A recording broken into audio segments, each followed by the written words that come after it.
the tackle. Shaq Thompson for a 3-yard loss. 10 passes through. My goodness.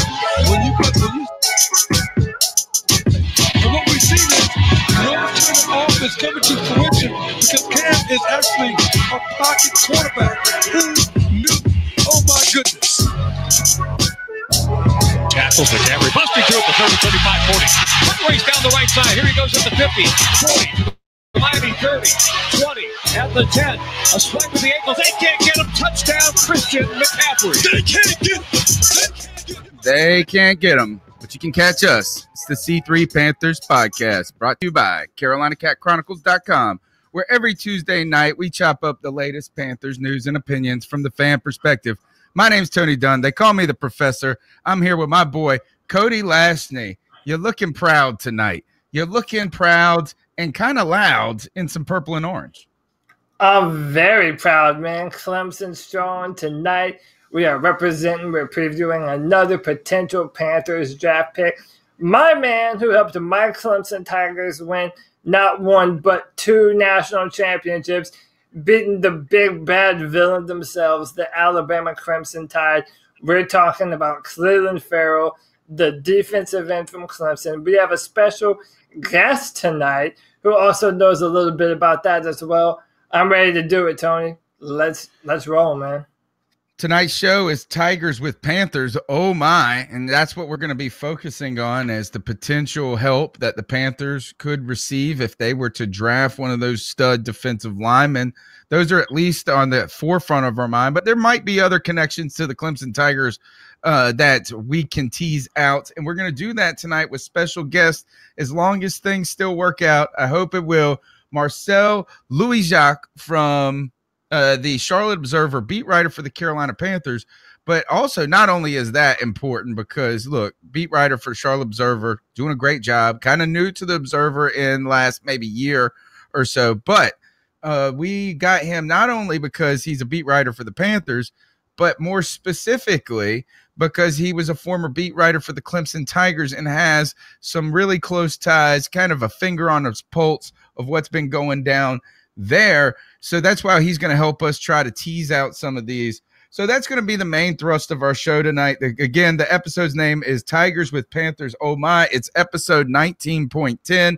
And we're glad that you're here to hang out with us and talk about Panthers in this fun, friendly environment.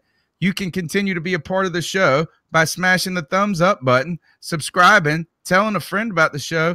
But we want you to be an actual part of the show. Join in on the chat room. Call the Cat Calls line at 252-228-5098. And, you can call that anytime live during the show.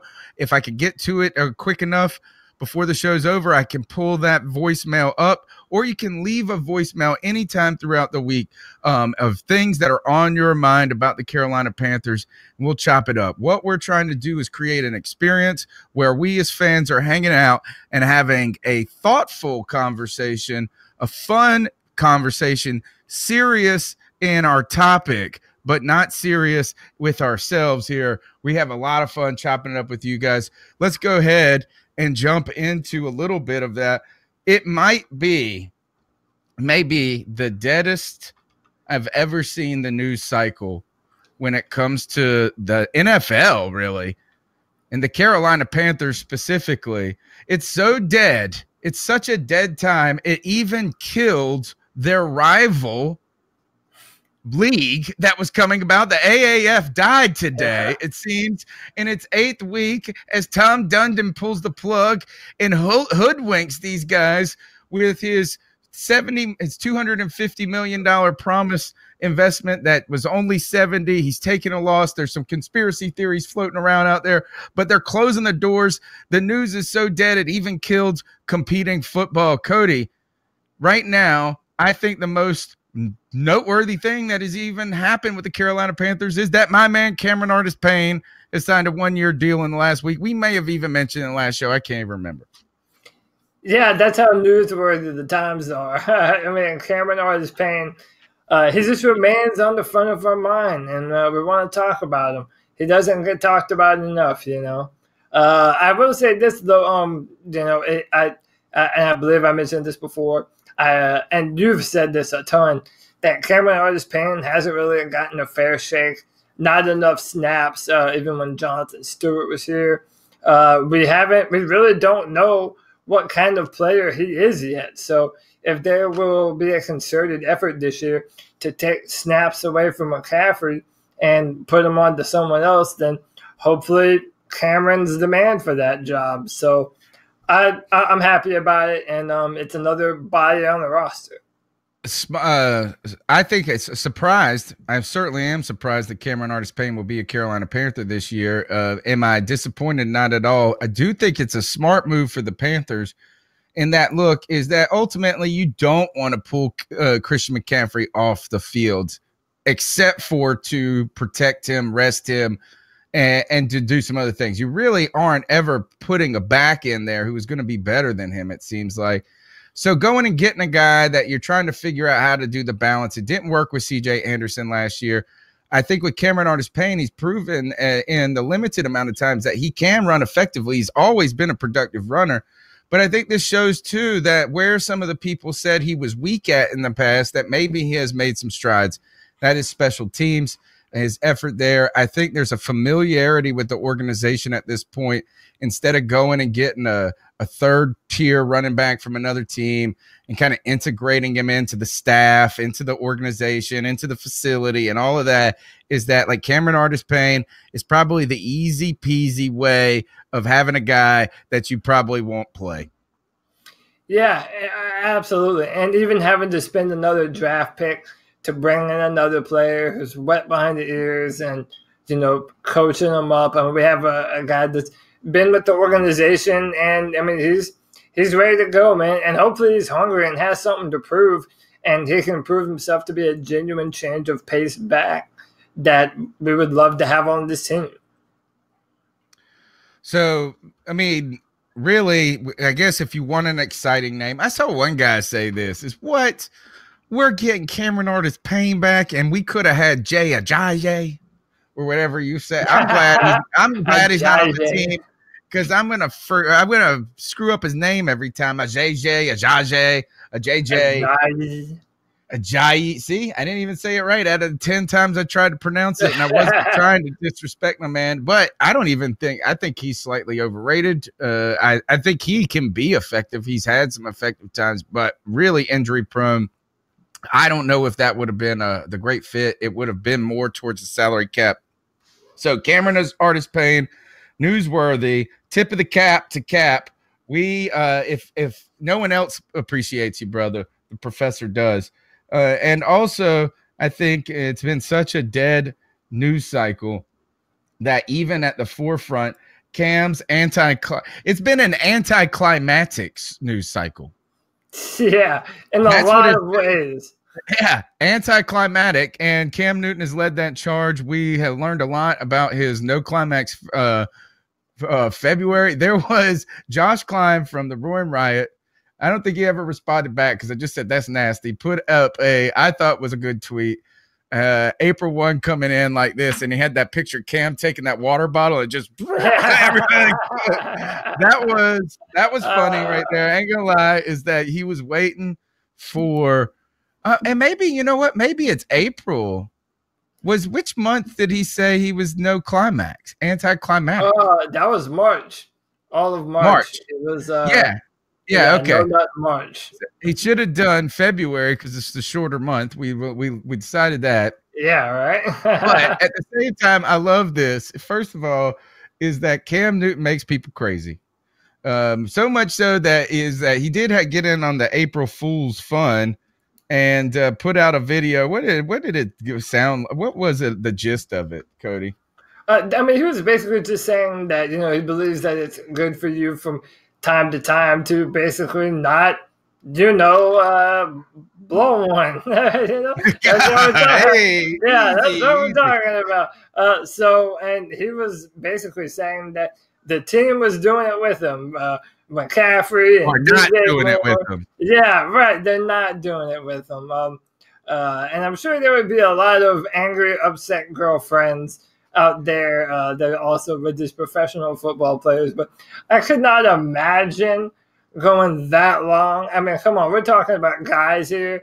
I mean, everyone knows what I'm talking about, man. That's a rough out. So I have no doubt in my mind that was an April Fool's joke to the max. Oh, for all the other ones? Yeah, especially like until we win the Super Bowl. That was what it was. It was like until we win the Super Bowl, we are focused. First of all, that would be a lot of pent up aggression in there. So it would be weird. Yeah, you know those weird, you've seen those weird times in the NFL. What was that one lineman that went and cup checked the guy while he's laying down on the ground? And it was like really weird. And you're like, you're not supposed to touch dudes like that. And these, like, it was just, it might have been a college player that did it, I think. But imagine all those weird things that would be happening 8 months from now.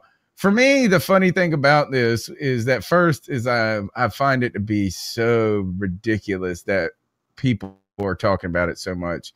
And you know what? We've talked about it 2 weeks in a row on the show, 3 weeks maybe. One for me is this, though, is everybody on the internet acting like this is so insane and like they couldn't do this. And man, I'm like, y'all jokers don't get laid, period. Half of y'all jackasses on the internet. You just didn't make a pact to not get laid. Your problem of not getting laid is not getting laid. That's just me. That's what I think. 100%. But over that is that it looks at, I tell you one thing is imagine having the beach-bod of Christian McCaffrey. I saw a picture of him. What he's doing is doing this workout, like, and he's like chiseled and looks like he's on roids essentially.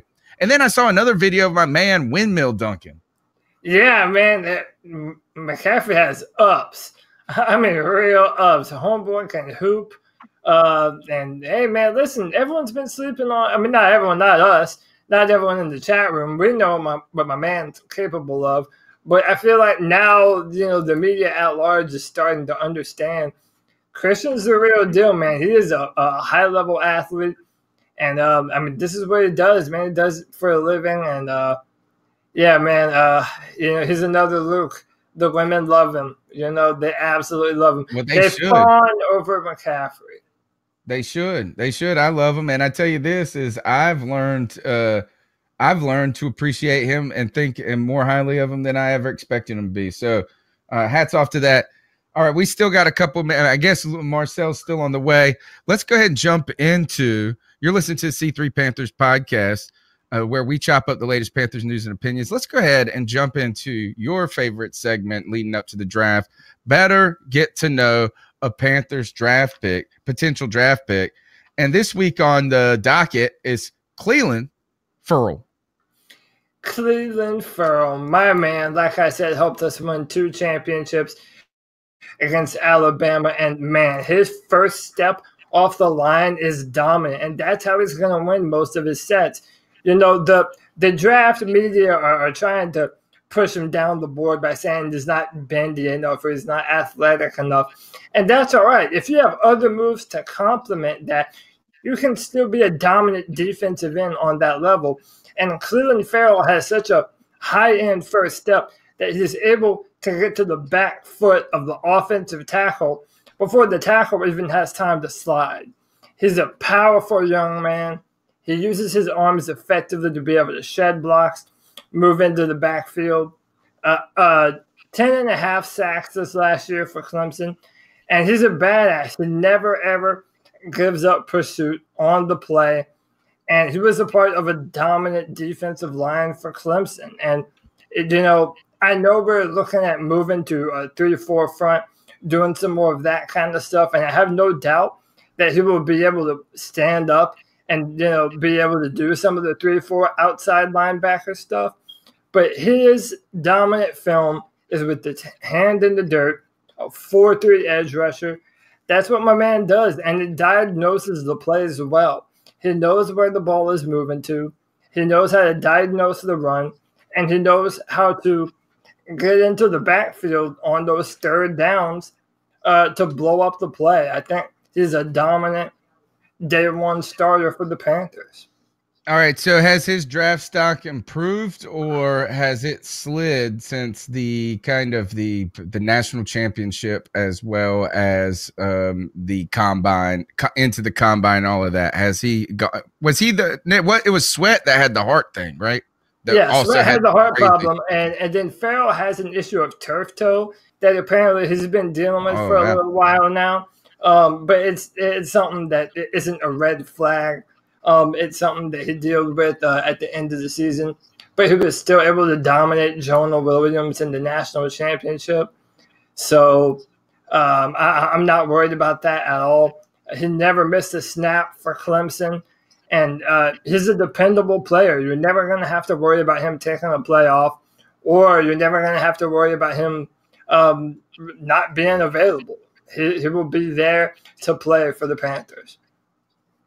All right. It looks like Marcel Louis-Jacques is in the room, folks. If you could go ahead and bring him in, Cody, we'll see how this. Let's see. Sometimes it's first time using the software.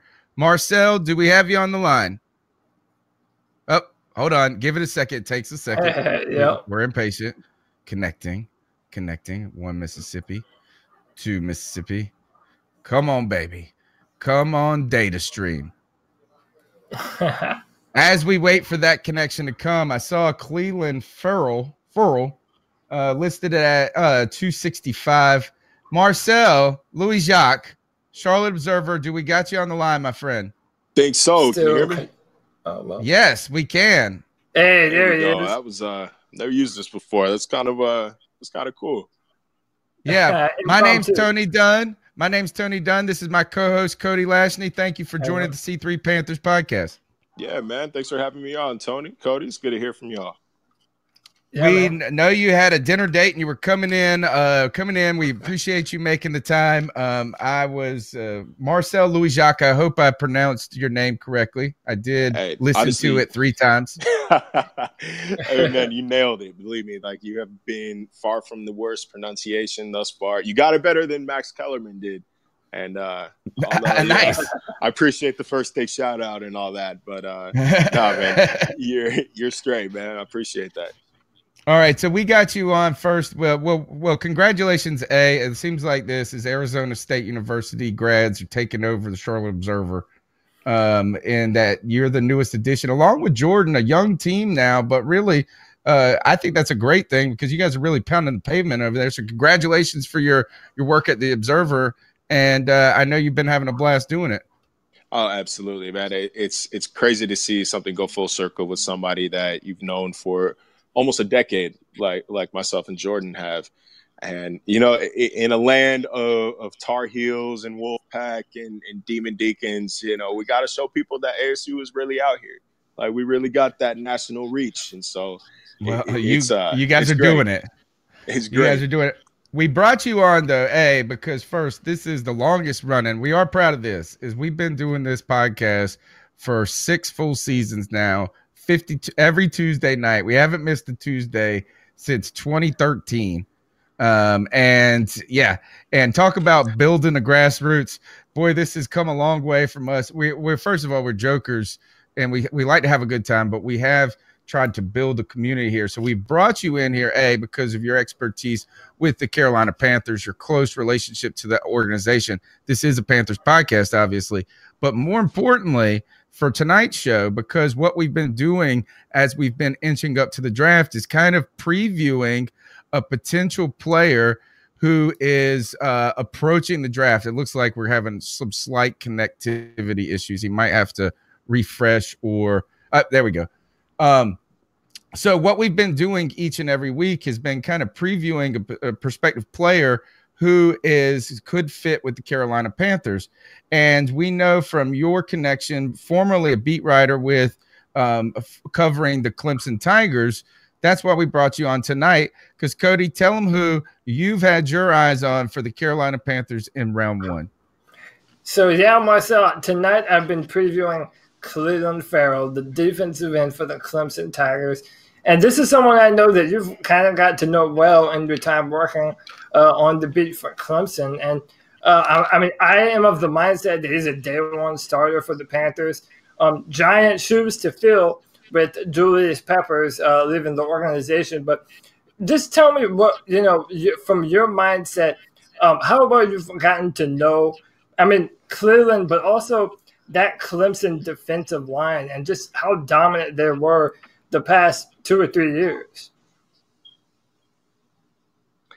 I'm not gonna lie there. It's a little choppy. I couldn't hear exactly what you're saying. I could tell somebody who's talking, but I'm guessing you're. And Tony, if you want to relay this, I'm guessing that that prospect is Clelin Ferrell, correct? Yes, is that and so Cody, go ahead and refresh your screen if you can hear me. Marcel, he's asking this because you've covered.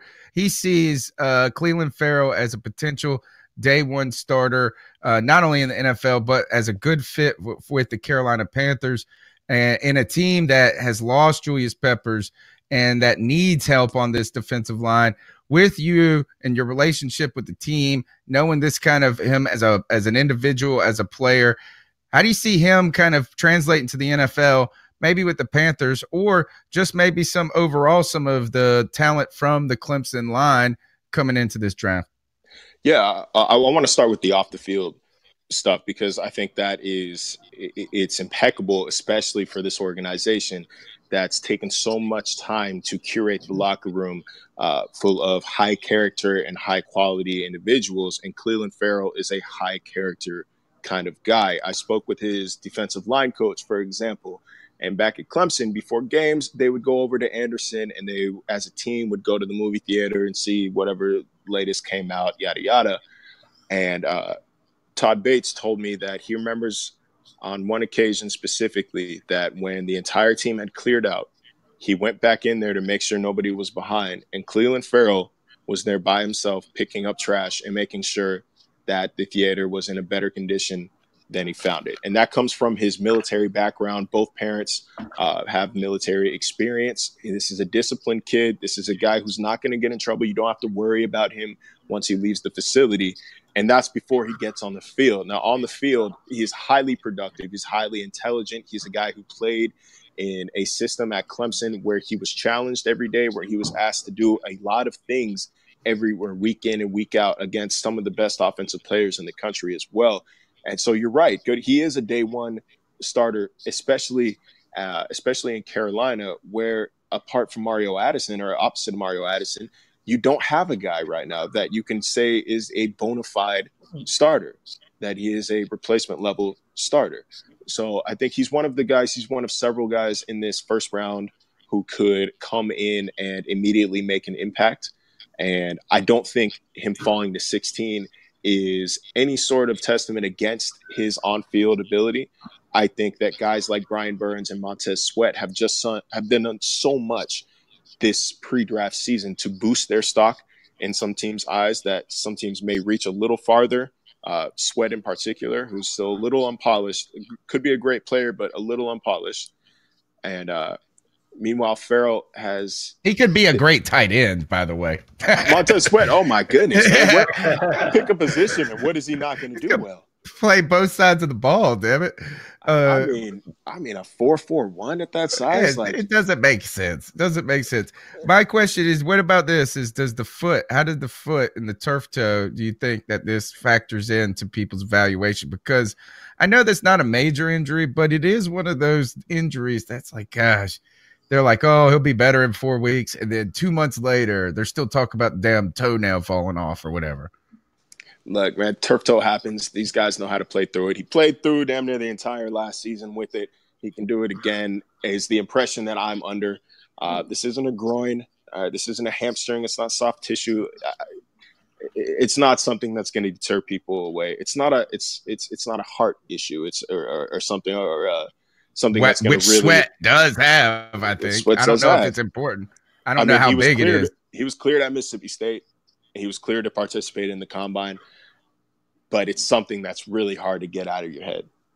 Star Lotulelei, if you go back to 2012, Star Lotulelei was a top 5 pick who dropped to the Panthers at 13 because they heard a murmur because he had a cold or something at the combine.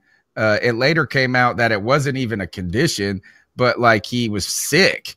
And like, you know how you get your heart like gets racing sometimes or something. And that affected it. So these teams are not immune to just saying we trust the doctors all the time. Sometimes psychologically it does fit into things, but also that 40 time shot him up into the top 10. There ain't no way you can ignore that.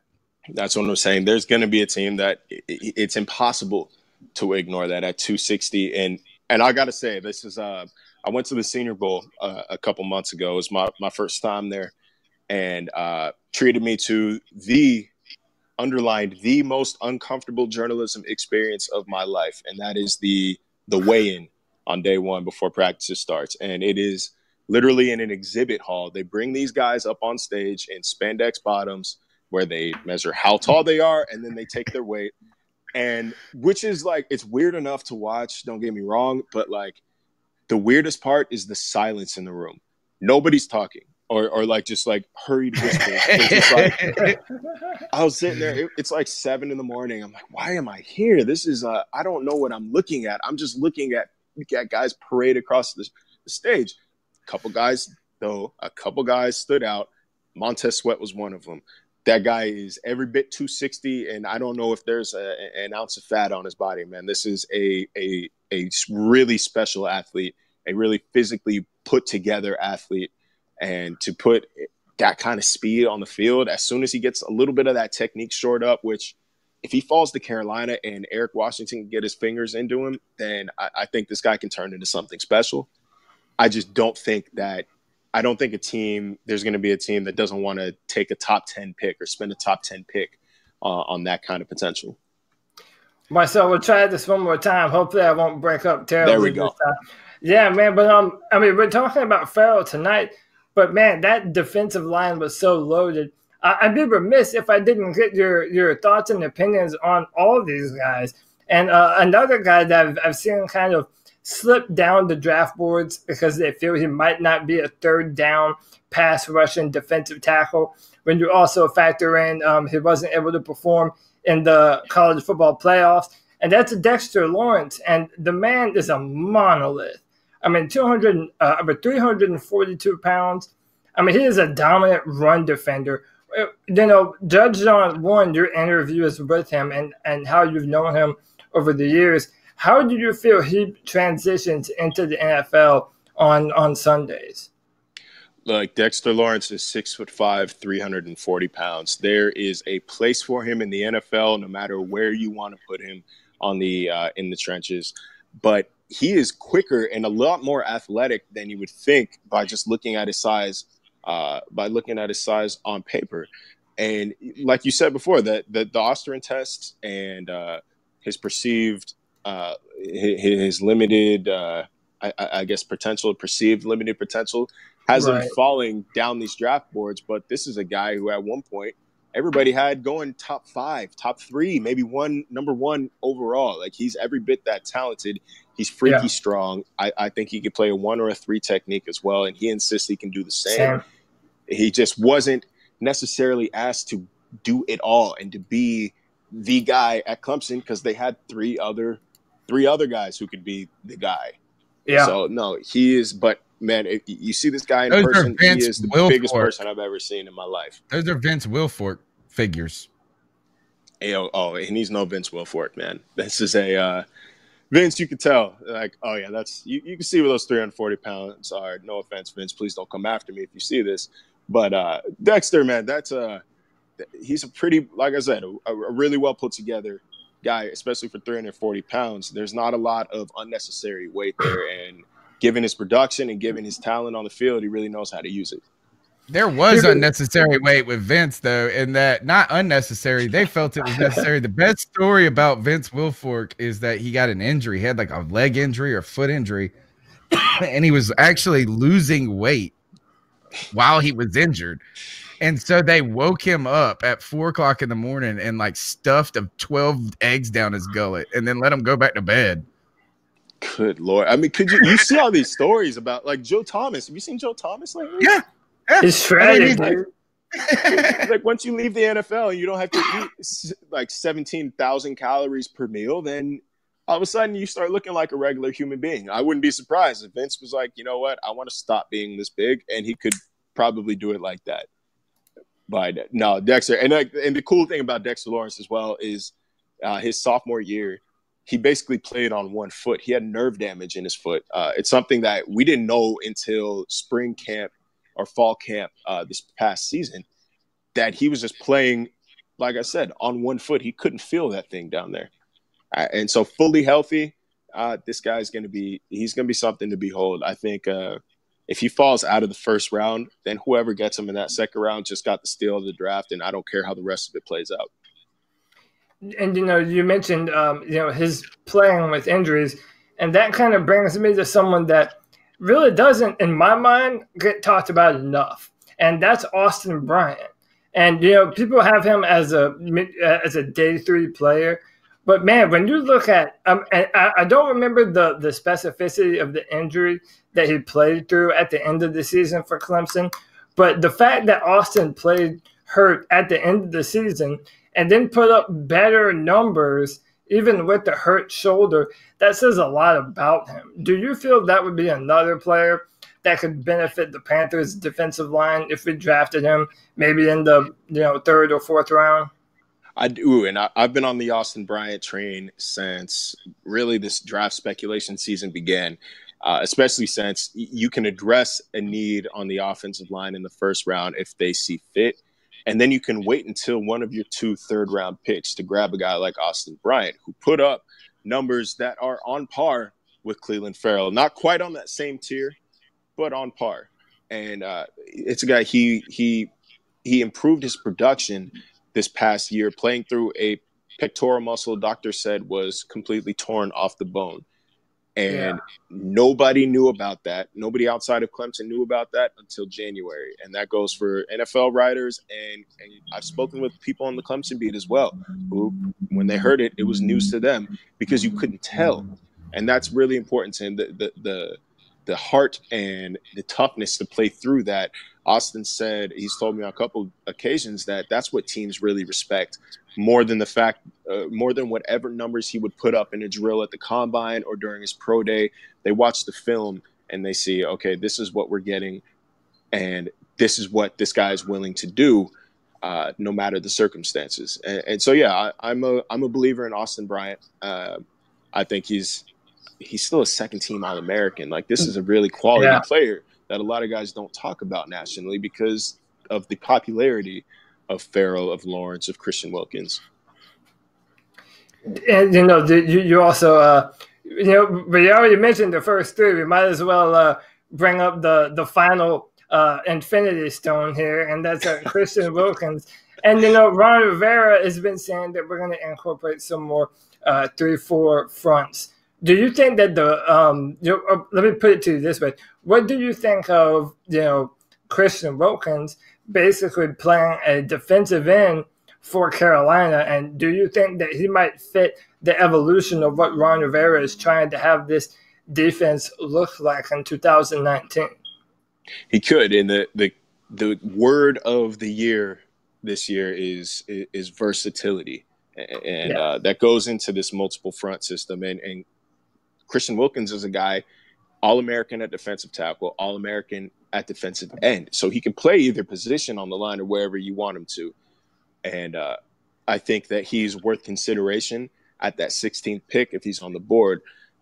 At the same time, though, because they do have a lot of faith in what players are at defensive tackle right now. They still believe in KK. They still believe that year 2 of Dontari Poe is going to bring some positivity. I don't think that Christian Wilkins ends up in Carolina. He checks a lot of the boxes, but because of what they already have on roster, and they still want to bring Kyle Love back as well, I don't think that he ends up there. I think that guys like Cleveland and Austin, who could put their hand in the dirt and maybe drop back at outside linebacker, I think that adds a little more value to what Ron and Eric Washington are trying to do this year. But whoever does get Christian Wilkins is going to get a quality person, and that's arguably more important than what they're getting as a player. He's a guy who could probably turn the locker room around, who believes he can turn the locker room around, and I haven't seen anything on or off the field to suggest that he won't do that. Really strong YouTube audience tonight. Over 44 people watching the entire show so far. Shout out to you guys. I got some questions for you right here. Number 1, Lynn. By the way, Lynn, who is like a royalty, legacy line Lynn, is royalty among Panther fans. She's met Christian McCaffrey before. They've hosted and serenaded her at the stadium. She asked this. She said, have the Panthers met with any of these prospects that we've discussed from the Clemson line? Yeah, and it counts as their local visit, so it doesn't count against their 30 their pre-drafts. But yeah, I think the Panthers have a lot of the Panthers have a lot of interest in this defensive line. I know Marty Herney was at their pro day a couple of weeks back, along with Eric Washington and their director of scouting, Jim Morrow, and they've been in town. I wouldn't get many hopes up. I wouldn't get my hopes up as a Panthers fan and a Clemson, or if I were a Panthers and Clemson fan, on Christian Wilkins or Dexter Lawrence coming to town, or even Albert Huggins. But I think Cleveland Farrell is a very real possibility at number 16. I think Austin Bryant is a very real possibility in the at one of those 3rd round picks, or possibly a 4th round pick, depending on how the overall board looks.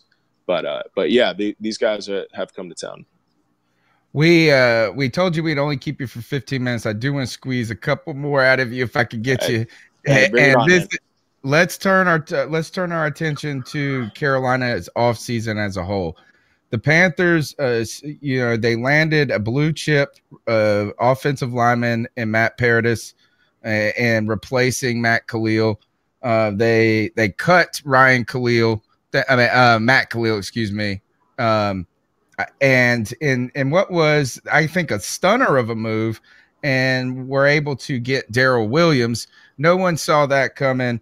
And then they rounded out this free agency period with, kind of padding that defensive line with a Bruce Irvin, bringing in some experience. But all of these surprises, what I think is a positive offseason, really started before any of this, with the extension or the maintaining of Eric Reed, particularly when safeties have gotten stupid money in free agency. So right now, how do you see the Panthers kind of heading into the draft, and how they handled this free agency period, and what trends or patterns, your just kind of overall thoughts? Well, you look at what they've done, and they're checking every single box that they need this offseason. You need to strengthen that offensive line. Okay, replace a future Hall of Famer with a potential Pro Bowler this year. Bring back a guy who was almost a sure bet to leave. I think I just said something. I forget which station it was. I think I just said not to expect Darrell Williams back, and half an hour later we get the notification. And so nobody saw that coming. No one saw that, right? So I think that strengthens your offensive line. Bringing in Bruce Irvin gives you two things. It gives you on-field production, and it gives you veteran leadership and mentorship in that locker room, so that whoever you bring in after him can still carry those similar traits and can still learn from him and build from what he's laying down. But what this does is it truly puts them in a position to take the best player available in that first round. And that's not and that's something that's truly a blessing, because so often teams are trapped or feel trapped into drafting for a position of need, that they'll reach and they'll grab somebody that, is nowhere near the best player available, and they think that they have to take him instead of maybe trading back or just waiting to get a different character, a different guy. So offensive and defensive line, you can almost lock bets. That's what they're taking in the first round. I'm sorry, DK Metcalf lovers, that's not happening. As much as I'd love to see it in the first round, he was the other man. He was the other man that everybody got quiet and giddy about when he came into that weight room. Oh, he's for real. Saw him at the combine. The guy's for real, but it's not happening. N'Keal Harry, man, that's my guy. I'm an Arizona State grad. That's my boy, but not in the first round. Probably not in the second round, which means not ever. Free safety, not in the first round. I would expect fully an edge rusher or an offensive lineman. So guys like Cleveland, guys like Brian Burns, Rashawn Gary if he falls, Montez Sweat possibly if he falls, Andre Dillard, Cody Ford is a name I brought up a couple times, but that people should be more aware of because of his ability to play both outside and inside on the offensive line. Who's more surprising of a sign in this free agency period, the Matt Paradis or the Darrell Williams? Because, you know, and maybe this is just Panther fans, is that we always just say, like, we can't afford anybody. We can't get anybody. We're never going to get anybody good. We're never going to, and we never do, except until we did. Until we did. This was probably the best free agent period fit for our team, I think, out of anybody. I mean, you pick any position, this is one that fills a giant hole going into the draft that brings you a great replacement right away this season. But is that addition more surprising, or is Darrell Williams more stunning? I think the Darrell Williams one is more surprising because the Matt Paradis one, it made sense ultimately. It made sense for the money that they got him for. But the Darrell Williams one was just like, dude, this guy, I thought he was out the door. The talks had stalled last year. I don't think they seemed borderline irreparable. And to bring him in on that kind of cheap, prove it type deal was just, that's a blessing for Panthers fans. That's a blessing for the team, and of course for Cam Newton. So no, I'm not surprised. I was pretty on board the Garrett Bradbury train in the first round. He had built up a ton of hype from the Senior Bowl and the Combine, and he seemed like a really perfect fit. But if you can get a proven commodity like Matt Paradis, then why wouldn't you? So and much cheaper in free agency, even though it was a top tier free agent. It's not like you went and got a high end defensive end that was going to cost you $20 million a year. You still got an elite player, and it didn't just crush your cap right away. Exactly. No, I think this has been it's been a stellar offseason from Marty Hurney thus far. I would expect the same. He knocked last year's draft out of the park.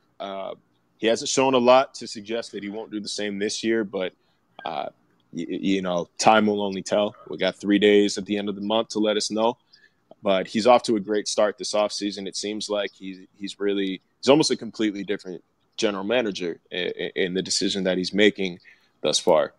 Here, well, if you're looking for a story to write when the time is dead, right before you're getting overworked, here's the story to write: is Marty Hurney has been fantastic in the draft period. He's had 2 errors in his career. One in like around 2008, 2009, 2010, like this last little leg, he was not solid all the way through the draft.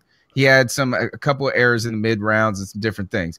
And he had some contractual stuff. But if you go back and look at his drafts, my man never misses in the first round. So whoever he drafts in the first round is going to be golden. And anybody that wants to talk about crap about Jeff Ota not being a fantastic pick, he was a fantastic player. He was just a giant man that had a foot problem. So I'm telling you, go back and you dissect Marty Hurney's drafts, man. They are impressive. His kind of blue whale or white whale, I think is the term, is he cannot get 2 receivers on the field together that work great. Never since Smitty and Moose has he been able to replicate a duo like that. He's tried and tried and tried. We're hoping that it's Curtis Samuel and DJ Moore, maybe in a different vein, a different style. But that's your story right there on Marty Hurney. Cody, go ahead. Last questions firing for Marcel. Yeah, Marcel, I just want to know, going into 2019, is there a player that you're excited the most about seeing take the next step and really having a banner year in 2019? Yeah, and you just said his name 10 seconds ago. That's Curtis Samuel. The hype around DJ Moore, if you were paying attention, DJ Moore it could be a true wide receiver 1. Thank you. Talk about Devin Funchess losing. It almost cracks me up when you read these articles. What does X team need to do in the offseason? What hole do they need to fix? Oh, the Panthers lost Devin Funchess. They lost Devin Funchess in like week 12. Like Devin wasn't playing more than 30% of the snaps after that Detroit game, and they did just fine on offense. So that wasn't their problem, I guess. That's not why they were losing games. So DJ Moore is going to be a wide receiver 1. But Curtis Samuel, if you pay attention, anytime he touched the ball, something happened. he did something with it. And for him to stay on the field over the course of a full season and for him to get a true workload, I think that he can really turn a lot of heads. And from a fantasy standpoint, if y'all are fantasy players, he's definitely worth one of your, a 14th round pick, give or take. Sign a kicker, draft Curtis Samuel. But no, that's a guy who I'm excited to see in this upcoming season. Ian Thomas as well. If Greg Olsen isn't healthy, Ian put up numbers that were right on par with some of the best tight ends in the league over his first couple weeks as that number one option at tight end. He's a big body. He's learned from one of the greatest to ever do it. And with a healthy Cam, this offense can really be scary, and he could be a reason why. Cody, gosh, I was dying. I'm trying to find it real quick before he leaves. We have Devin Funchess. Where is it? I can't find it on my computer. Dang it. We had Devin Funchess on the podcast. He doesn't know it. We got Devin Funchess is we've been following him closely since he was drafted, and his rookie year in an interview, poor kid, he was only 18 or whatever. Not poor kid. I've just been making fun of him since he was 18 because he was asked what his favorite food was. And he was like, I don't really like to eat that much. And I was like, what do you mean? I ain't ever heard an 18-year-old kid say they don't like to eat that much. That's weird. But second, he goes, okay, salad. And we were like, whoa. All right, that's a little off. So anyway, as I've always been picking on him about this a little bit, he leaves. And have you heard of that website called cameo.com? Yeah, that's it's brilliant. Whoever's making money behind it is a genius. Oh, well, it's also brilliant for a little podcast like us who paid Devin Funchess $15 to settle a dispute between me and my wife about whether we should have the house salad or the Caesar salad at a party we were having. So he doesn't know that he was on our podcast and he settled that. But he came on and he said, hey, Tony, go with the house salad. Oh, see, and I disagree. I'd go Caesar salad, but I agree. I think it's a very I think it's a very sophisticated, elegant salad. But yeah, thank you, cameo.com. Yeah, exactly. All right. Look, Marcel Louis-Jacques, Charlotte Observer, thank you so much. I know we kept you over the time we asked. We really appreciate it. And what we really hope is we could get you back on in the future. We try not to bother people too much. We've had Jordan on in the past. We've had Bill Voth on in the past. We're trying to get, but we like to cycle people. We know you guys are busy, but people respect what you guys, you got your ear to the ground. You're tuned in, locked in. And we're the people that are reading your stories day in, day out, paying for the digital subscriptions. We do it. I do it. I pay for the digital subscription. Damn, man. Just the sports one, though. I get the sports one only because I don't live in Charlotte. But thank you, Marcel Louis-Jacques. Tell them how they can follow you on Twitter. All right, on Twitter, it's at Marcel_LJ.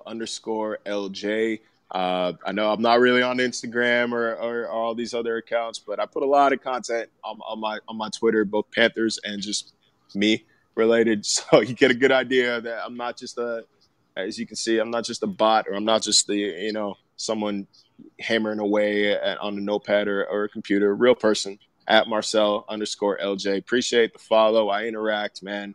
Like I love the engagement. I love it. Love or the hate, whatever I get, I appreciate it. Thank you guys for reading. Thank you for subscribing. Anybody else wants to, Sports Pass and CharlotteObserver.com. Very affordable. You get your money's worth. You get the Raleigh one too. You get the Raleigh. You get the one. I got the one where I get the Raleigh and the Charlotte. And this is the only I pay for that, and I did pay for the Athletic, just so that maybe Joe would come on one time.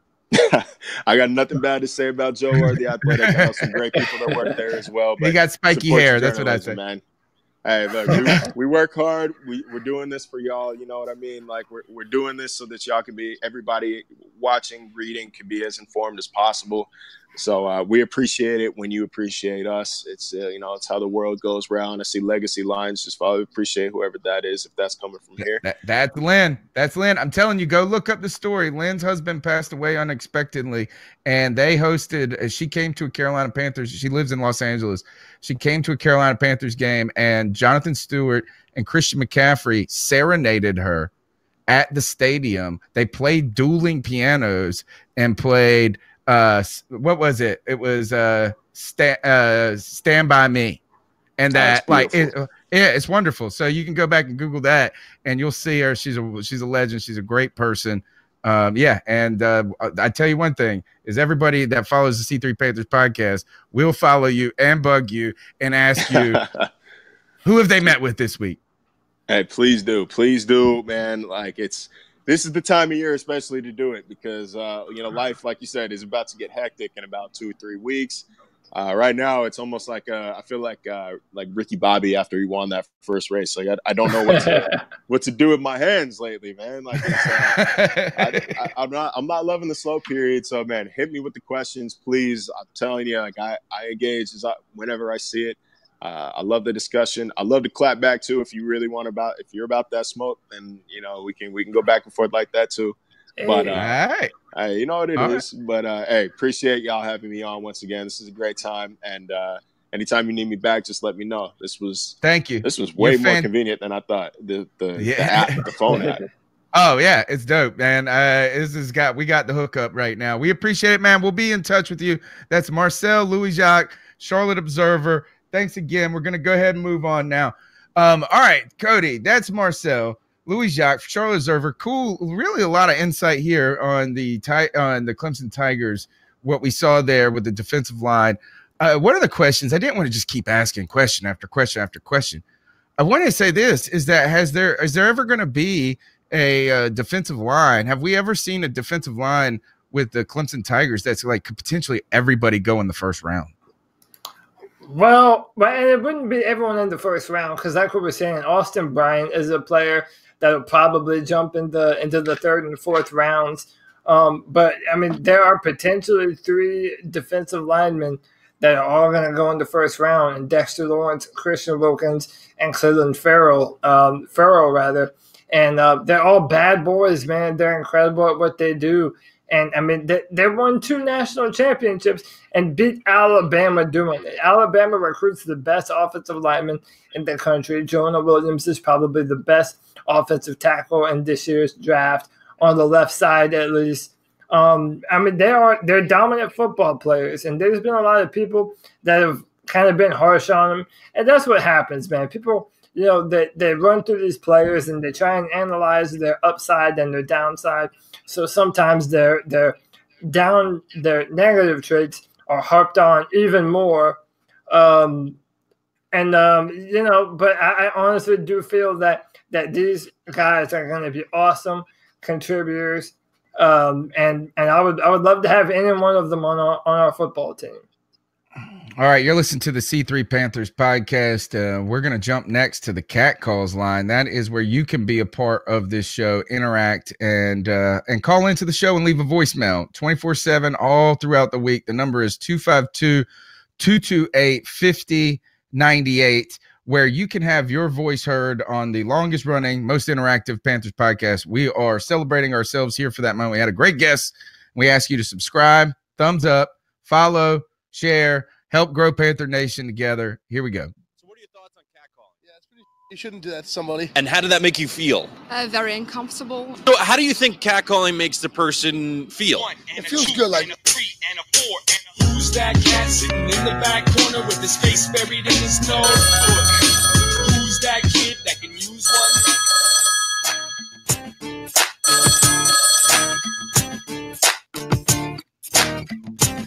one? All right. I didn't put the clip together, so it's going to be a little. Jeremy here. It's been a while. Sorry, been away. I was giving you guys a call. Put my input on free agency. Artis, however you say his name. Great signing. Really, really, really happy about that. Getting Reed back on board was great. Only thing I'm worried about is the wide receiver side of the ball. I don't know what our plan is there. I mean, DJ's amazing, and Samuel's starting to shine, but we need that big wide receiver for Cam to throw to, and that's not Torrey Smith. But I really need to call in, get your guys' opinion on the new rule the NFL just passed, because I think it's stupid. The ability to review pass interference. I don't like it. Let it play. It's part of the game when referees make mistakes and it's called. It sucks, but I want your info on that, see what you guys think. I think I wanted to bring this up at the last show, and I don't know if we did or not, but we touched on it for a minute. And now let's just say this is okay. Let's first start with this: is the wide receiver. We have not seen any. I have not seen any focus on the Carolina Panthers taking wide receiver. There's been zero discussion of it. I think there has been sort of a belief among the Carolina Panther fans is there's so many other needs that we would be just disheartened if we saw even a good wide receiver taken at somewhere in the draft. But to me, the fact that it is so silent and quiet and sneaky means it's going to happen.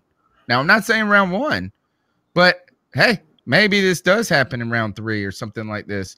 Round 4, maybe I'm okay with that a little bit. But how do you see the Panthers trying to move on after this draft? Maybe they just kind of see who's there, and if nobody's great there, then they go and get they just say we roll with Torrey Smith or go get somebody that's kind of on the back end of their career in free agency at the end.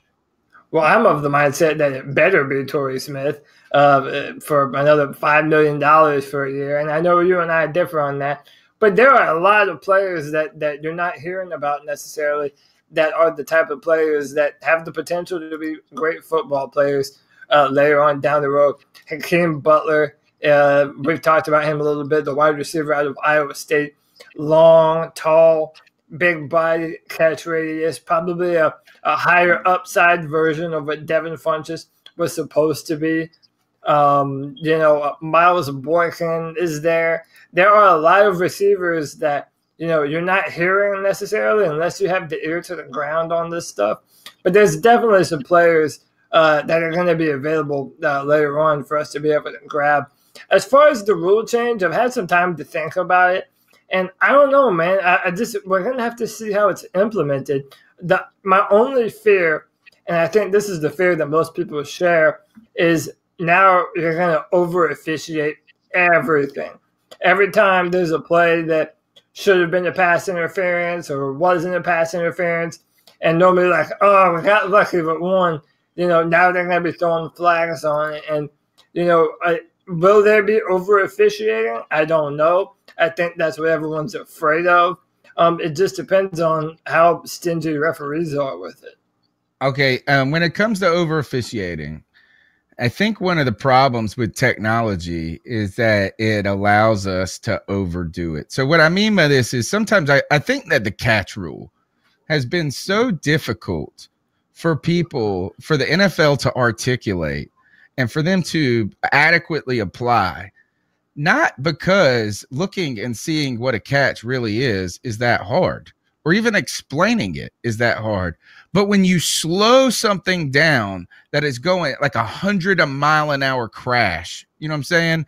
And you slow it down to the slowest thing is like, is that one blade of grass inbounds or out of bounds? I think that is where it can be over officiated. And that is, I almost say, hey, there's like a minimum speed, like is that I won't say you can't look at it in slow speed, but really the final judgment should be like, let's look at this in normal time and try to make an authentic decision on that.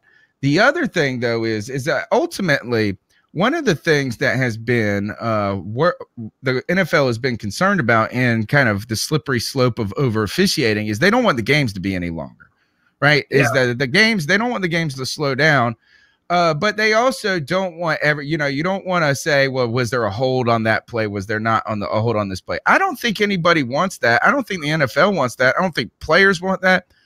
What I think people want is kind of some sort of measure that's put in place to where egregious oversights or errors can be cleaned up with more than a sorry. And what I mean by that is this, right, is you give both teams the challenge flag. That's cool, right? But why should a coach have to challenge things that are egregiously like wrong and everybody can see it? What I would say is I say make every type of play be able to officially reviewed. Not should it be able to be challenged by coaches, but I think that the NFL and wherever they're at should have the best officiate, one single guy who is their best official, kind of like the AAF did, where you got to see them and talk about it, and they can say they're throwing the challenge flag.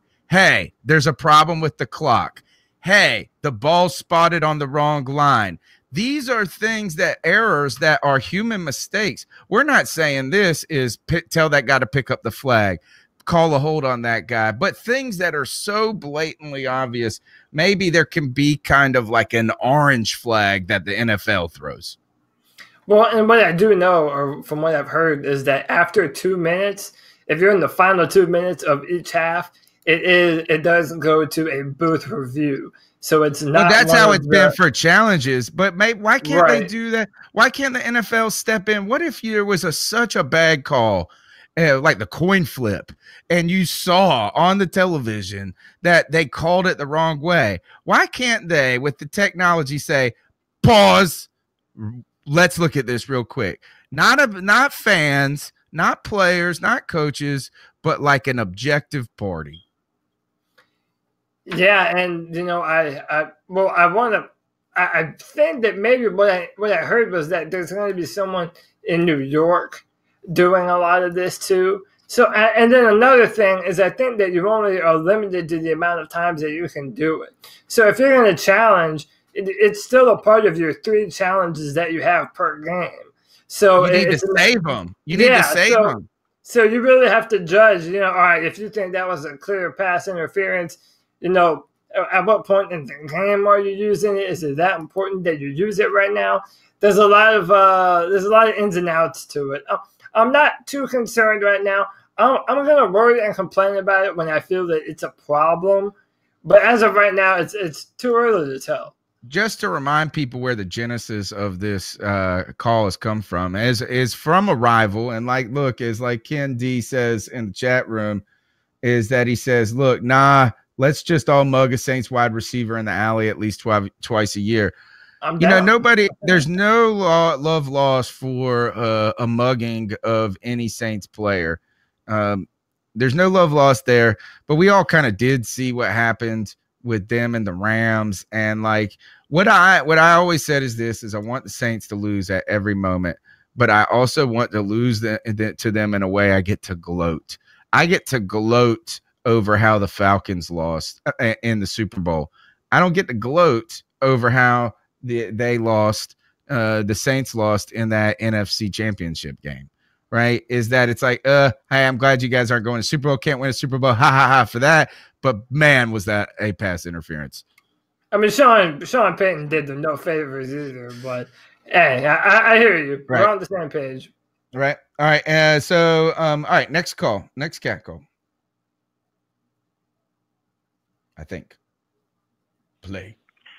Hey, everybody. This is the world famous Gigo. What's up, G? I know this has nothing to do with sports, but rest in peace to Nipsey Hussle. I wasn't a fan, but God bless his soul because he passed away. Now, on the football, your tweet post being about, how they got us taking this left tackle from, I don't know, he's in Washington State or somewhere. Some dude I never heard of before. My thing is, and I'm repeating what I said a couple weeks ago, what line should we take in the first round? This is for you too, Professor. Both of you guys, give me your honest opinion. Would you go offense or defense? Because offense, I still want the left tackle out of Alabama. But something's telling me that boy's not going to be there. Because I looked at Buck Brooks's little draft, little conspiracy, little draft opinion, whatever, and he has Tampa taking him. Tampa's right before us. I believe Tampa's like at 15.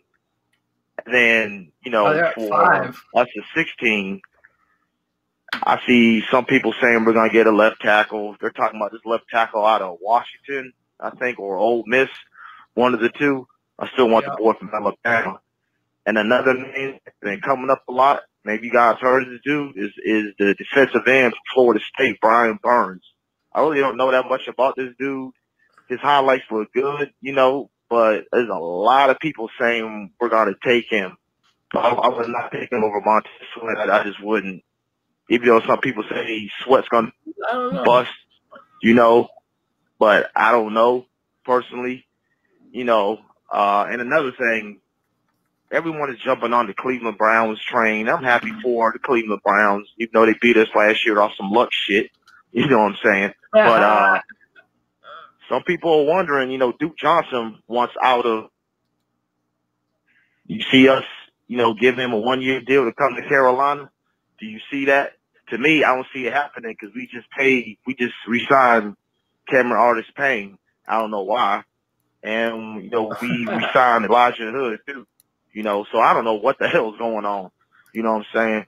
So you guys give me your opinions on that, and always remember, man, keep pounding.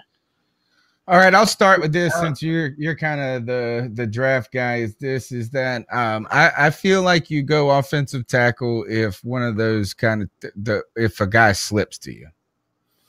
I don't think I think that is if Dillard and Jonah Williams are gone. I don't know enough about the Dalton Risner guy to say if he's round 1, 16 pick. But I would hate for us to reach at tackle because the guys we wanted to slip didn't. So if one of those guys slips, I say, hey, let's jump on that. And that, I'm not saying they slip because of them. You know, all these things can happen from quarterback changes to weird crap in the first round. But if you have questions, if you're on that tier where that guy is not that blue chip, then I say, let's get the blue chip defensive end. Yeah, and, you know, I think what I'm going to do is, you know, we're going to preview in the weeks to come a few of the guys that G mentioned. But what I'm going to do before the draft is I'm going to really put all my chips on the table so that way everyone in the C3 family knows what I'm thinking. I'm going to put out the list of players, my preferred players that I hope we draft at 16. And then if those players aren't there, you know, maybe trade back and what players to target at a later round. I mean, yeah, G asked about a lot of different players, but Dalton Risner was the dude that he mentioned. And I'm high on Dalton. He's powerful. And he went up against less than stellar competition. But when he did play people like a Montez Sweat, he held up very well and did very well in those pass sets. So, I mean, there's a lot of different options, man. That's why I'm more excited about this draft than years prior, because it's offensive line and defensive line more than likely that we're going to draft. And there's so many options for us to be able to jump in and grab they're enticing, man. They're different looks than what we've had before. So I'm ready for it, man. All right, guys, that's the cat calls tonight. We want you to continue to be a part of the show. The number's 252-228-5098. You can call and leave a voicemail before next week's show, and we're going to continue to bring you more and more content as things ramp up. So we're here every Tuesday night. You'll get bonus stuff from us as well at times. We've had a great guest with Marcel Louis-Jacques tonight from The Observer. We're going to continue to bring you more guests going on the future. Go ahead, turn your phone to portrait mode. Smash that thumbs up button if you like the content. A lot of people, a lot of positive things in the chat room. We appreciate your support there. Susan Deans made it back from her wonderful, beautiful vacation. I saw that in Cabo. She's back stateside, and she's supporting the podcast. We thank you for that. We thank everyone who's here week in and week out, like Underground West, Lynn, Ken D, Panthers guy at FSU. I know he's probably hype about some damn who's the guy? Yeah. Oh, and to follow up on that, so we appreciate you guys. We want you to continue to be part of the show. Oh, look here, we got one call that came in. So let's go ahead and play it. Let's not wait until next week. Let's see what we got. Maybe it's Carl D. Hey, what's up, guys? This is Carlton Cohen. It's Carlton Cohen. What's up, Carl? I got a really quick question, man. I feel like I am Rashawn Golden. Like, I am obsessed with this guy. Nobody ever talks about him. Third round, defensive back, hybrid, cornerback, safety, nickel, whatever. I want to see what this guy has. He seems like he's really physical, really tough. What are your thoughts on him? I'm just curious. I cannot be the only fan clamoring to at least see Rashawn Golden on the field. If he fails, he fails. Come on. Carlton Cohen, great comment there, and one that is going to strike true to the heart of this show right here. What you had is with Tony Dunn is a guy who was really excited about Rashawn Golden coming out of Tennessee. You look at him, and I just felt like even though none of his measurables were just insanely great, he just had an overall skill set and ball hawkish, a player that was going to contribute. I think this is, yes, third-round pick. Do you want – look, there was just so much instability in that secondary last year with a team that is never really willing to put in players that are young like that into really large roles unless they absolutely have to. So I think that probably people set expectations too high, and I think that the mistake people have made on Rashawn Golden is because they didn't see anything that blew him away in his rookie year, that they think he's a bust already. And I'm going to tell you this, is that a third-round pick rarely comes in, and maybe you can say this, is that you can find a third-round safety who comes in and has a great year and this and that, and he didn't. But I don't think it's a player alone that determines how well they can fit in the NFL. I think that them coming into a good situation with players that can help kind of mask some of their inexperience early on could do that, but we did not have that. We're a team that had to go and get our best defensive back in Eric Reed in like week 6 or week 5, and that was a guy who hadn't even played in the NFL for a whole damn year. So to me, I am not ready to write Rashawn Golden off. I don't think that we are in emergency mode as much as people have portrayed. We will see when it comes to the draft, though, how the Carolina Panthers truly feel about him, because if you don't see them going after a safety in rounds 1 or 2 or 3, I would say even 3, anything after 3, I think is an endorsement for Golden at this point, that you put enough pieces around him, you think you can work with him. Cody, your thoughts on Rashawn Golden? Well, it's hard to have a lot of strong thoughts on Golden just because you haven't seen him.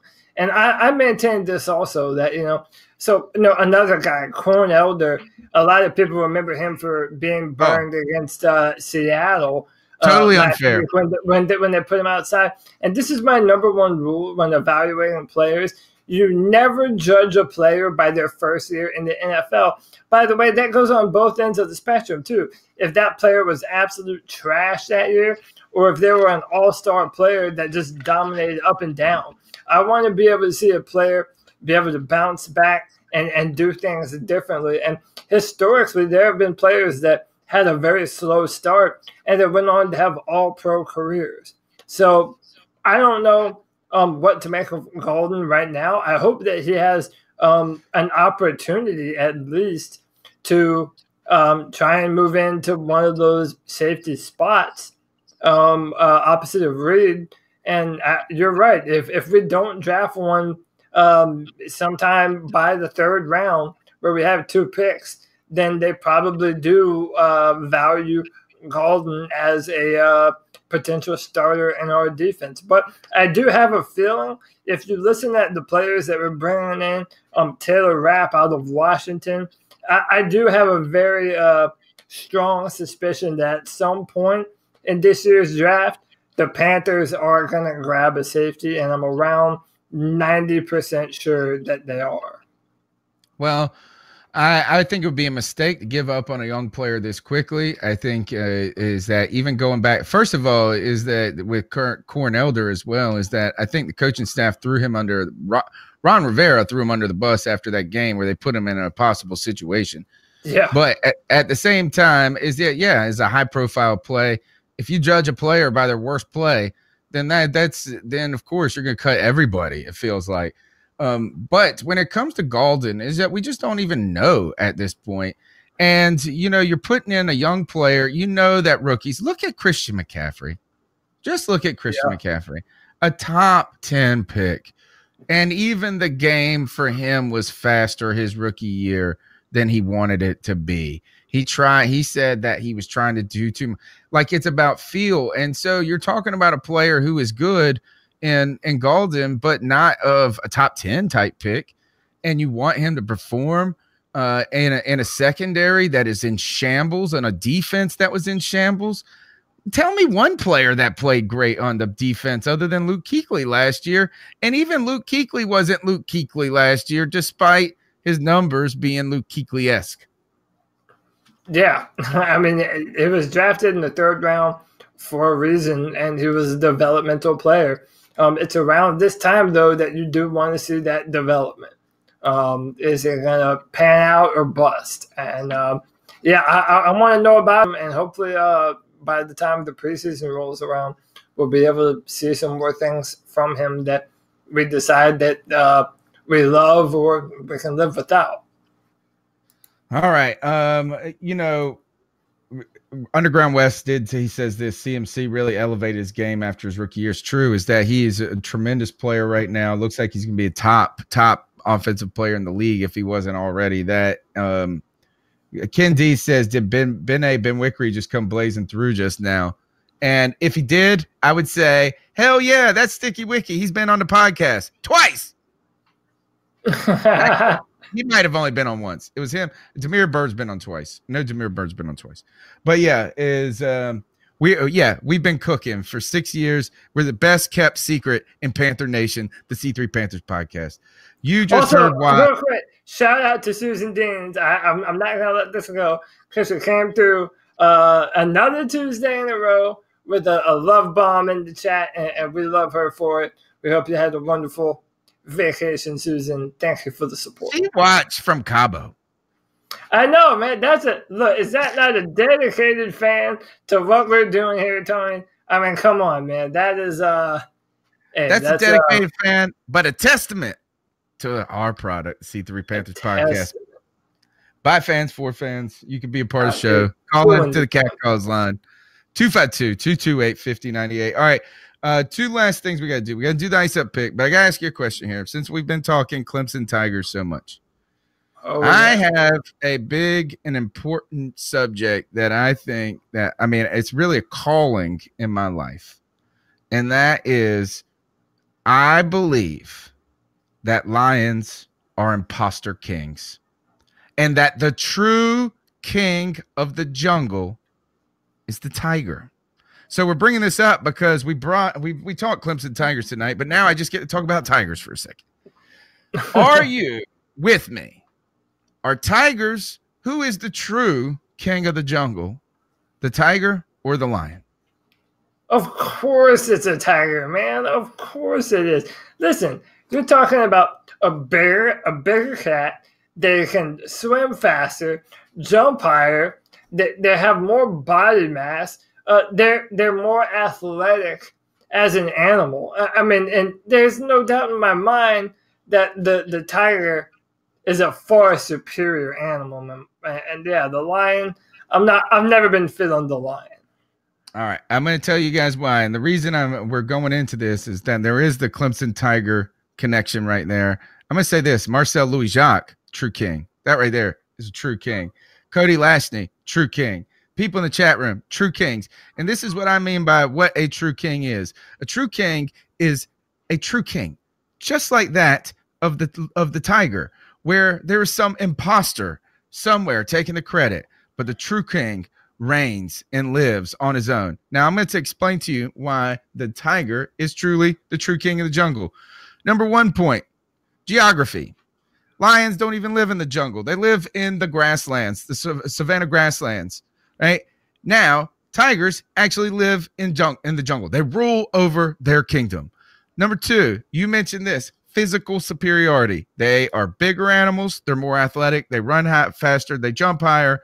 They hunt their own.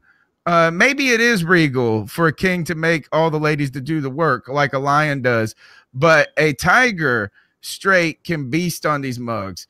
They are fantastic animals. You look at them, beautiful, elegant, powerful, fierce, all of those things. Number 3 reason is YouTube it. Just YouTube tiger versus lion. And the tiger going on, they mess them up, man. They mess them up all the time. So on one to one, head to head. So really right now we've got geography, we got physical superiority, we've got YouTube battles all in the tiger favor. Really, only things going for the lion at this point is they got that mane, right? That silly mane that kind of looks like a crown. They make all the other people do the work. That's kingly. I would say that's regal. But here is my fourth and final reason. Pop culture icons. Pop culture icons. You tell me, who is cooler, Tony the Tiger or the Cowardly Lion? Who is cooler, the Detroit Tigers or the Detroit Lions? Who is cooler, the Clemson Tigers or who's a lion around in college football? Exactly. Who knows? Who cares? Yeah, who cares? Yeah, who cares? Who cares, man? Listen, Tigers take this hands down. It's not even close. You've been lied to since you've been a child when you were told that the lion is the king of the jungle. They're lazy. They're nowhere near the athlete. They're nowhere near as dominant. It's a tiger, baby. Tiger all day. Remember, folks, in life, be a true king, not an imposter king. That's what the C3 Panthers podcast is, full of true kings. Chat room full of true kings. You listen to the podcast, you are a true king. Thank you. All right, so that was the side thing. All right, so we've done the cat calls. We've scouted a guy. We've had a great with Cleveland Furl.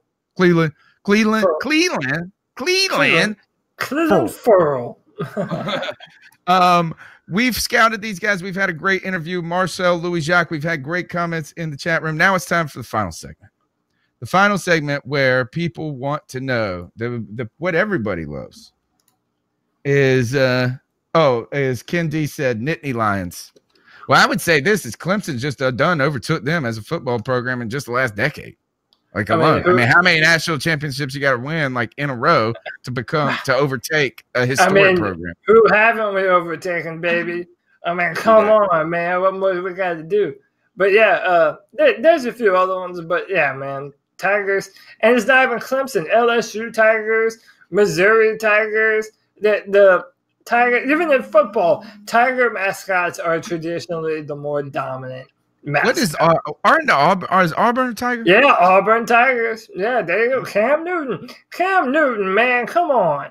That's How about this? Mascot. Cam Newton, true king. Truest of them all. Yes, truest of them all. All right, this is where we the final segment of the show, the longest running segment, something that we've been doing forever, and it's our homage to Steve Smith. This is where we tell someone in the world to ice up.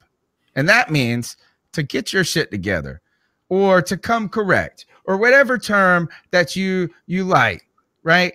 And that is everybody is fair game. I've iced up a 12-year-old kid in Oklahoma before. We've iced up politicians. We've iced up our neighbors. I iced up my own 11-year-old kid. I've iced up myself. Everybody is fair game. I've got a detailed and tough one this week that I need your patience with. So, Cody, do you want to go before that or after that? No, I'll go first especially if you're not ready. And mine it's a little bit different. It's an ice up, but it's also an indifference with my ice up. And I also want to pose a question to the chat. But I'm icing up the 2019 draft hat. Because you know what, man? I don't know that I hate it, and I hope this shows up on the screen. I don't know that I hate it, but I don't love it, man. And shout out to New Era. They're trying to do some different stuff and have a nice looking hat. But I don't know, man. This just seems like something you find at a thrift store when you're visiting North Carolina for the first time or South Carolina. I mean, I don't know. It's not terrible, but I don't know, man. That doesn't say badass. When you're putting it on, you're drafted by the Panthers. I don't know. I'm not loving this. I want to know if Lynn hates it. Terrible draft. Absolutely hate the draft hat. I'm not really feeling it myself. And especially when you look at some of the other hats that some of the other teams have out there. Detroit has a nice one. Seattle is all right. I don't know, man. It seems like 2 years in a row we've had hats that are just bad. They're not. I don't know. What am I missing, Tony? What am I missing? I don't know. Is that I saw the fallout from this on the internet today. Is that I think that one person put out the initial tone of the very first tweet suggested that that person didn't like it, and then that did take off. These hats as a group overall have had a negative reception among fans. A lot of duds, and I don't think it is as bad as people are making out. I think this, speaking of, is that sadly I like the Lions one out of the group, out of all the junk we just talked about. Lions. Yeah. I don't think this is awful, but I also think this is like half the hats that mugs wear are terrible. Half the hats that are on people's heads are awful by nature, but just because they spent $45 for them, they think they're cool. Now, I actually like this one that I got at a game. You know why I like it? It's in this camo style. It's all this cool as this. But you know what? The snapback was free. Just dude sitting beside me got 2 at the team store and gave me 1. I was like, damn, you a true king. He's a true king. Yeah, man. Nirva says it looks like something he could pick up at the gas station. And that's my point. That might be, okay, I will give you guys that. Yeah, is that if it was a big release party, this might be disappointing. Yeah, I mean, there are some that look tough, And and even if you look back at last year, I didn't.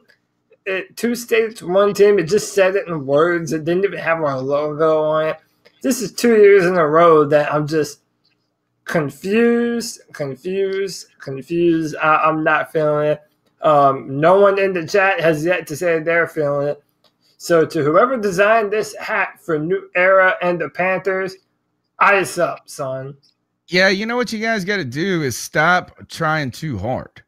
And the 2-state thing is a cool thing among Panther fans, but you don't have to overdo it. In fact, look at the first OG original Carolina Cat Chronicles shirt, the voice of Panther Nation, right? One nation, one voice on the back, and it shows the 2 states. So that brings in the concept of 2 states, but it just doesn't go like, hey, don't forget, we're a team that has 2 states. We got to remember that people in South Carolina, we love you too. North Carolina, we love you too. Like, it's just a little overdone. That's what I would say. I already have a better idea. Why not a white hat with a pounding drum in the middle with the 2 drumsticks on the bottom kind of cross? That would be the best. That would be the dopest shit imaginable. New Era needs to sign my paycheck. I'm here, man. Hit me up. But to whoever did this, man, no one is a fan of it. So we're icing it up. Okay, so all right, my ice up pick is kind of a piggyback off of last week, right? And it is going to take a little time, folks, so please bear with me. But last week, I iced up audiobook readers, because I listen to first of all, I listen to podcasts all the time. My kids hate me, because all I do is listen to talk radio. I listen to NPR. I listen to podcasts all day long when I'm in the car, when I'm walking the dog. Sometimes, look, I'm a historian. What I do for a living is I read and write and teach about real nonfiction reality stuff, right? And when I was in graduate school, I'd read so many books, write so long. By the end of the semester, you're brain dead. But I love to read. I love like this. I'm always reading, and even what I'm reading about sports is nonfiction. So, sometimes I take a breather, I take a respite, and I read some like kind of campy novel, right? And so this is what I did is I got the library app. I finally got the lady at the library to help me get my app working where I can rent these audiobooks for free, because I don't ever pay for anything. That's the other thing. That's why Marcel Louis-Jacques, you got to listen to this. If I subscribe to your content, that's a big deal, because I'm one cheap ass mofo. So I use the public library. I'm listening to this audiobook. I told you last week it was kind of weird hearing these audio readers trying to big, manly, cool voices, trying to be like women voices a little bit and mess with their intonation. But this ice up pick goes where I got it written down. I don't even remember the guy's name. The guy's name is Stephen James, author of Singularity. All right. And let me just tell you about this, is that the book, just to set the scene a little bit, the book is about this. And I wish I would have brought the little, I got the snippet right here, is I got the app pulled up, and I'll tell you exactly what the details that it says on, like, if you pull up the whatever it tells, like the short blurb of the abstract. When his friend is murdered, illusionist Jevin Banks is determined to find out what really happened. Drawn into a web of conspiracy and top secret research on human, and then it goes on to talk about like how it's about, like, I love anything about AI, future robotic people and stuff like this. So I'm like, I'm in. Now, Jevin Banks, the protagonist of this story, is a Las Vegas magician performer at this big whatever, and he finds himself in this big conspiracy, and him and his team of people are going to, his assistant is one of these people.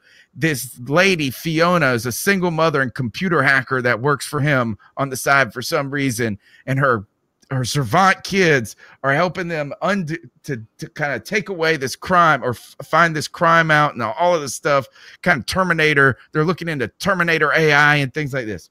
All right.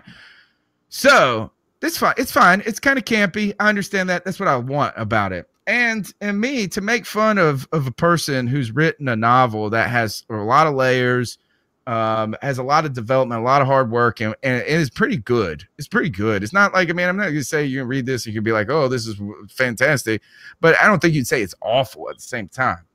So I'm usually cautious in being critical of people who have big accomplishments, like completing a novel.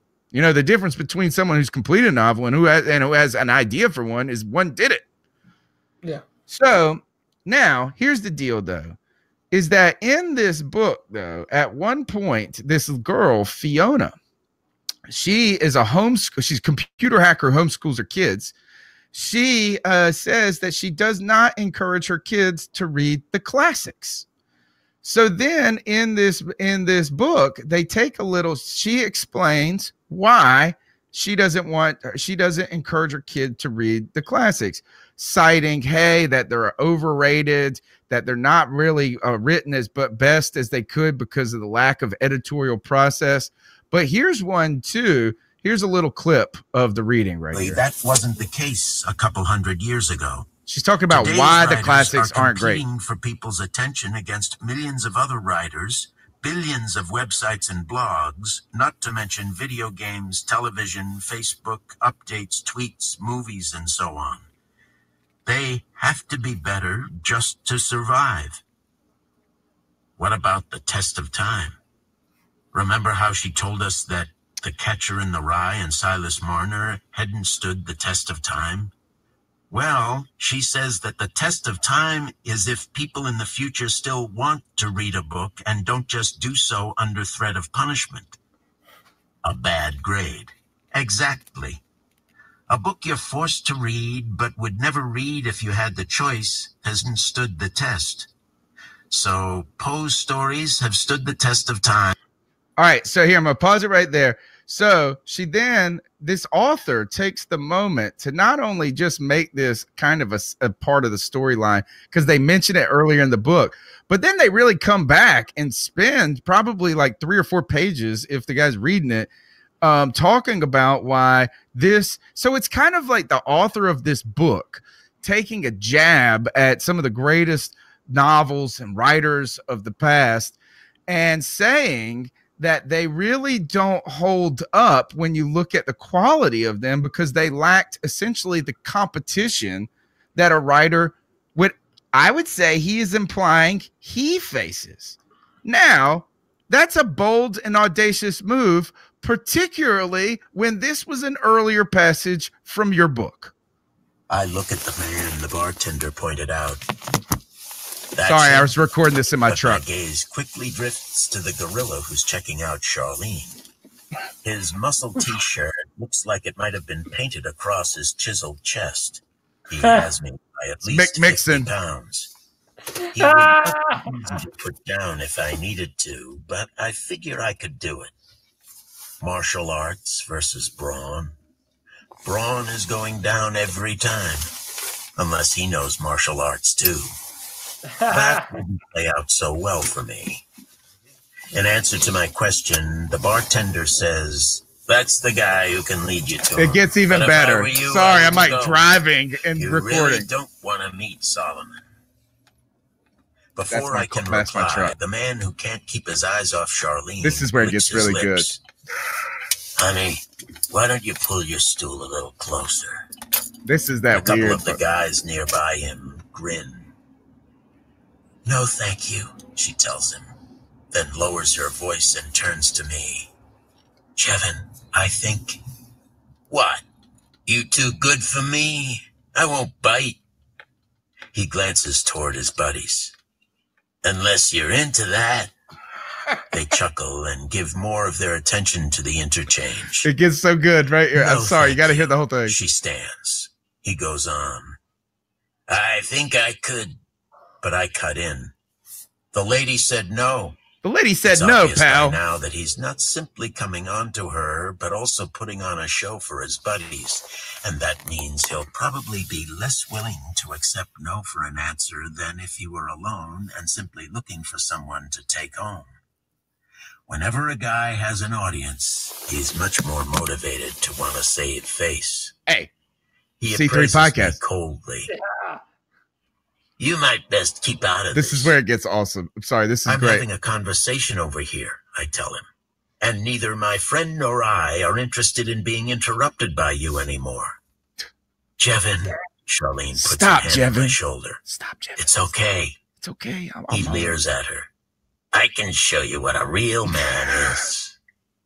This is great writing. Made it clear, I tell him firmly, that she doesn't want to chat. A gentleman respects a woman's wishes. They're in a shady Charlene bar, and closes he's her giving him a eyes and shakes her gentleman head scolding. slightly. "Oh, Jevin, why did you have to go and say that? Are you trying to start something, boy?" "I don't start fights," I say. "I end them." I end them. By now, all the people on this side Oh, of no, the room it's so- have I was turned dying. their heads and are facing us. I don't take my eyes off the man who was disrespecting Charlene. "Well," he grins and holds his hands out to the side, inviting me to push him or throw a punch. "What are you gonna do about it?" "Whatever I have to." Two of his friends Whatever push I have back to. their bar stools and stand. The guy glares at me. "Who exactly do you think you are?" "A man who doesn't like to see people get hurt." "Then stay out of this." I stand up. Sometimes I don't get But what I I don't want. always get what I want. He follows suit, You gotta hit this one rising part. and then straightening up to his full height. He peers menacingly down at me and cracks his neck. Okay, this guy is really big. Whoa. I lower myself to get into a stance for Taekwondo. He swings at me and I duck, evade the punch, and get ready to do a knife hand strike to the back of his neck. And suddenly there's a sliver of electricity, and the man... That's it. Sorry it was so long. But so when I first heard this passage, I was dying. Right? Is that he's like the chivalrous guy. He's like, "Hey, don't talk to the lady like that, pal." And then the guy stands up and cracks his neck. It's like the most campy thing. And I'm trying to be forgiving. It wasn't awful. But then when he says, "I got down in my Taekwondo stance and ducked his punch and knife handed him to the neck," I was like, oh my God. But later in the book, he then chastises. He takes this moment to talk about how the classics are overrated and how they're not well written. Buddy, pal, the classics, like martial arts, win over brawn every time. To you, I say, eyes up. What is the name of this? The name of the book is called Singularity, and it's by a guy by the name of Stephen James. Yeah, and it's kind of like about this. It's about like technology where they're trying to get your mind to control like artificial intelligence, basically making us machines and kind of cool. If you are interested in an AI book that is kind of cool, that is not cheesy, one that I thought was really good is called Control Alt Revolt. It had me at the title. I was all in. Control Alt Revolt is about a machine uprising and how it's all total Terminator stuff. And if you saw Rich Kingston's post today about the Amazon big old what are those things? The blimps with all the little machines coming out of it and then coming back to it. Man, John Connor, we need you, brother. Fate is what you make. Right. Yeah, it appears that way. All right, that's the C3 Panthers podcast. Sorry that took so long, but boy, Jevin Banks, Magic Man, Judo, Taekwondo master. I feel like he just was like, let me make Steven Seagal a magician. All right. Which, by the way, would be the best thing ever because done. Steven Seagal is the most unintentionally hilarious person that has maybe ever lived ever. So, dude, yeah, I'm down for that. Huge fan personally. Used to love Under Sieges, all of them. Love them. All right, that's the C3 Panthers podcast. My name's Tony Dunn. You can follow me at cat_chronicles. Cody, where can they hit you up and talk some football? At CODYLAC. Cody Lack on Twitter. There's a brand new draft tomorrow on draftat.com, and I've written up a little bit about the first and our second round player. It's another defensive end prospect that we've talked about. We didn't preview him tonight, but we did talk about him a little bit. If you're curious about him, check out DraftTat tomorrow morning, every Wednesday, and that's about it, man. All right. Well, we'll see you next Tuesday night, 9 p.m. Hit Cody up and let him know who you want to preview. We got a couple weeks to burn before the draft, and then we'll track down some guests. What I'd love to do is that if we figure out who you guys want a little bit early enough to really know about, we'll go track down a reporter who works covering that school and maybe get them on the C3 Panthers podcast to help us give you the information you want. Till next Tuesday, make sure you subscribe, share, let somebody know, and always make sure to remain and to be, like Cam Newton, a true king. True king. Keep pounding.